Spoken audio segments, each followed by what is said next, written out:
الحمدللہ رب العالمین والصلاة والسلام علی سید الانبیاء والمرسلین اما بعد۔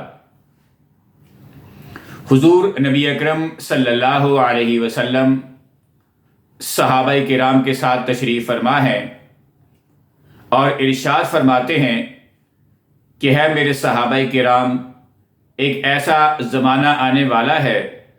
کہ جس میں نیکی کم ہو جائے گی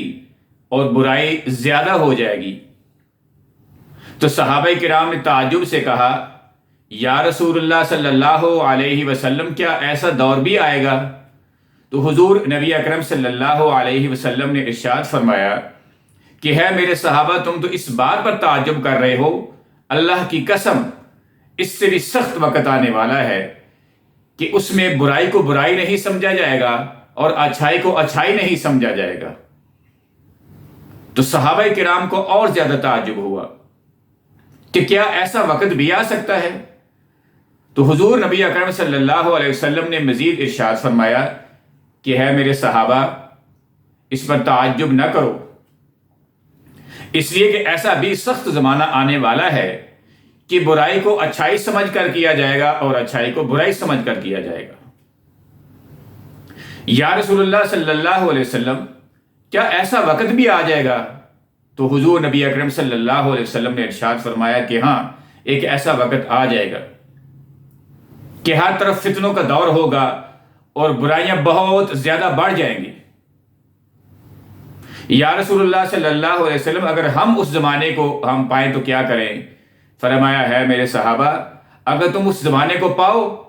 تو کوشش کرو کہ بھیڑ بکریاں لو اور جنگل کی طرف، پہاڑوں کی طرف چلے جاؤ اور وہاں اپنی زندگی کے ایام بسر کرو، اللہ تعالیٰ کو یاد کرتے رہو، اللہ تعالیٰ کی عبادت کرتے رہو۔ یعنی فتنوں کا اس طرح سے دور ہو جائے گا کہ برائی کو اچھائی سمجھ کر کیا جائے گا۔ تو ناظرین، جب ہم اس معاشرے کا موازنہ حضور نبی اکرم صلی اللہ علیہ وسلم کی اس بات سے کرتے ہیں تو ہمیں نظر آتا ہے کہ آج ہم واقعتاً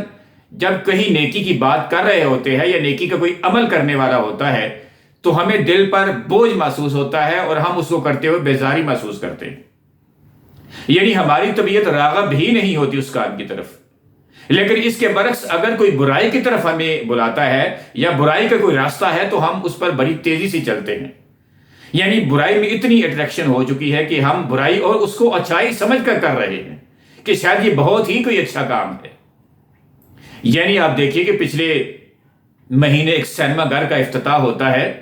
اور وہاں پر جو ہے وہ دعا مانگی جا رہی ہے کہ اللہ تعالیٰ اس کام میں برکت عطا فرمائے، گویا کہ وہ کوئی نیکی کا بہت بڑا کام ہو۔ یہ تو ایک مثال ہے نا، بہت ساری ایسی مثالیں ہیں کہ جہاں برائی کا آغاز کیا جا رہا ہے وہاں بھی دعا کی جاتی ہے کہ نعوذ باللہ اللہ تعالیٰ اس کام میں بھی برکت ڈالے۔ یعنی فحاشی، عریانی اور بیہودہ کام کے لیے بھی ہم جو ہے وہ دعا کرتے ہیں۔ تو گویا مقصد یہ ہے کہ ہم جو برائی کرنے جا رہے ہیں اس کو نیکی سمجھ کے کر رہے ہیں کہ شاید یہ بہت نیکی کا کام ہے۔ اسی طرح کوئی نیکی کی طرف بلانے والا ہو تو، یعنی ہم 5 دوست یا 10 دوست بیٹھے ہوں تو آپ دیکھیے کہ اگر نماز کا وقت آتا ہے اور ایک شخص اٹھتا ہے اور ہمیں نماز کے لیے کہتا ہے تو ہم مختلف بہانے تراشتے ہیں کہ میرے کپڑے ناپاک ہیں، میں نے غسل نہیں کیا ہوا، میں بیمار ہوں، میں فلاں ہوں اور میرا ضروری کام ہے۔ لیکن اس کے برعکس وہی دوست اگر کہے کہ جی سینما گھر میں ایک اچھی فلم لگی ہوئی ہے اور میں نے اس کے ٹکٹ بھی خرید لیے ہیں تو ہم سب سے پہلے جانے والوں میں سے تیار ہوں گے۔ یعنی اللہ کے نبی ہم کیا فرماتے ہیں کہ مسلمان کی نشانی یہ ہے کہ اس کی رغبت نیکی کی طرف ہوتی ہے، وہ نیکی کی طرف بھاگتا اور دوڑتا ہے، لیکن ہم اس کے برعکس برائی کی طرف بھاگ رہے ہوتے ہیں۔ تو یہ موضوع آج کا میں نے اس لیے چنا ہے کہ پچھلے کچھ دنوں سے میڈیا پہ ایک چیز چل رہی تھی کہ ایک جیو جو چینل ہے ہمارا، اس پہ ایک ڈرامہ چلا ہے کہ جس میں ایک ایسا سین دکھایا گیا ہے کہ جو بالکل ہی خلاف اسلام ہے، اور وہ کیا ہے کہ میاں بیوی بیڈ روم میں موجود ہیں اور شراب پی رہے ہیں۔ یعنی آپ یہ بتا رہے ہیں کہ شراب پینا صحیح ہے اور جائز ہے اور کوئی گناہ نہیں ہے، یعنی میاں بیوی کا رشتہ ہے اور وہ اپنے بیڈ روم میں بیٹھے ہیں اور وہ شراب پی رہے ہیں، گویا اس پیغام کی تشہیر کی جا رہی ہے۔ تو وہی بات کہ برائی کو نیکی سمجھ کر کیا جائے گا۔ آج یہ سمجھتے ہیں کہ شراب پینا جو ہے وہ بہت نیکی کا کام ہے۔ 2.5 سے 3 کروڑ ایک پاکستانی ملک جو اسلام کے نام پر بنا ہوا ہے اس میں پی رہے ہیں۔ عیسائیوں کے جو سربراہ ہے ان کا بیان آیا کہ جی پیتے یہ مسلمان ہے اور بدنام ہمیں کر رہے ہیں، ہم تو اتنی شراب پیتے نہیں ہے اور نہ ہی ہماری اتنی عوام پی رہی ہے جتنی یہ مسلمان پی رہے۔ تو لمحہ یہ فکریہ ہے ہمارے لیے ناظرین کہ ہم اللہ تعالیٰ کی تمام حدود کو توڑ رہے ہیں، ہر کام میں ان کی نافرمانی کر رہے ہیں، اور توقع یہ رکھتے ہیں کہ ایک تو ہماری آخرت بہتر ہو جائے گی، آخرت میں ہم کامیاب بھی ہو جائیں گے اور اللہ تعالیٰ جنت میں ہمیں گھر بھی دے دیں گے، اور ہمارا یہ جو معاشرہ ہے پاکستانی معاشرہ ایک مثالی معاشرہ بن جائے گا۔ تو ہم اس کو جو ہے وہ ایک خواب کہہ سکتے ہیں، حقیقت نہیں کہہ سکتے۔ یعنی ہمارے جو تہذیب تھی، جو کلچر تھی مسلمانوں کی، یعنی چھپ چھپا کر بھی یہ لوگ بہت کام کرتے تھے، اور آج اعلانیہ ایک چینل پر جو کہ سب سے فیمس ترین چینل ہے اس پر یہ دکھایا جا رہا ہے کہ کس طرح سے آپ شراب پی سکتے ہیں۔ تو اللہ تعالیٰ سے ہدایت ہے کہ اللہ تعالیٰ ان تمام اداروں کو جو ان کے اوپر بیٹھتے ہیں ان کو بھی ہدایت دے کہ ان چیزوں پر سختی کی جائے۔ کبھی کہا جاتا ہے کہ یہ جو